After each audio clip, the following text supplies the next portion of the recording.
રહ્યા છો સબરવાજ ન્યૂઝ અને હવે જોઈએ અગત્યના સમાચાર। માનવ સેવા સંઘ અને ઠાકોર મહાસભાના અધિકારીઓને સ્નેહમિલન સમારોહ ગાંધીનગર ખાતે સંપન્ન થયો।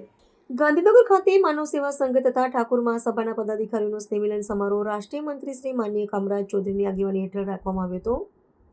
તેમાં રાષ્ટ્રીય ઉપાધ્યક્ષ માનનીય શ્રી નરસિંહ ચાવડા, કૃષિ વિભાગના રાષ્ટ્રીય અધ્યક્ષ માનનીય શ્રી ડોક્ટર એલ.પી. ચૌહાણ, ઠાકોર મહાસભાના રાષ્ટ્રીય મહામંત્રી માનનીય શ્રી ચંદ્રસિંહ ઠાકોર, વ્યાપાર પ્રકોષ્ઠના અધ્યક્ષ શ્રી ગિરીશભાઈ પટેલ, મધ્ય ગુજરાત ઝોન અધ્યક્ષ શ્રી મોહનભાઈ બારિયા, પૂર્વ ગુજરાત યુવા અધ્યક્ષ પ્રજ્ઞેશ પટેલ, વિરાંગના ગુજરાતના ઉપાધ્યક્ષ મહિલા અને બાળ police supporter centre Rekhaben L Parmar, મધ્ય ગુજરાત ઝોન અધ્યક્ષ અજીતસિંહ યદુવંશી, આંકડાશાસ્ત્ર વિભાગ દાંતીવાડા યુનિવર્સિટીના નિવૃત્ત પ્રોફેસર બાબુભાઈ પ્રજાપતિ, અધ્યાત્મ વિજ્ઞાન નિષ્ણાંત ડીબી જેઠવા સાહેબ, પ્રાકૃતિક ખેતીના જિલ્લા સંયોજક રમેશભાઈ પટેલ, પ્રગતિશીલ ખેડૂત સંયોજક રમેશભાઈ પ્રજાપતિ, કૃષિ સભા મધ્યસ્થ ગુજરાતના અધ્યક્ષ સુનિલભાઈ આચાર્ય વગેરે પદાધિકારીઓ હાજર હતા। જેમાં સ્નેહ મિલનની સાથે સાથે ગુજરાતનો આશીર્વાદ સમાન ગોબર ગેસ પ્લાન્ટને આખા રાજ્યમાં કેવી રીતે વિકસિત કરી શકાય, પ્રાકૃતિક ખેતી ગામડે ગામડે વિકસિત કરી, રોગમુક્ત ગુજરાત, આયુર્વેદિક ઔષધિમાં સંશોધન કરી, વગર ઓપરેશને દર્દીઓને તાત્કાલિક રોગમુક્ત કેવી રીતે કરી શકાય, મહિલાઓને વિવિધ ઉદ્યોગો સાથે જોડી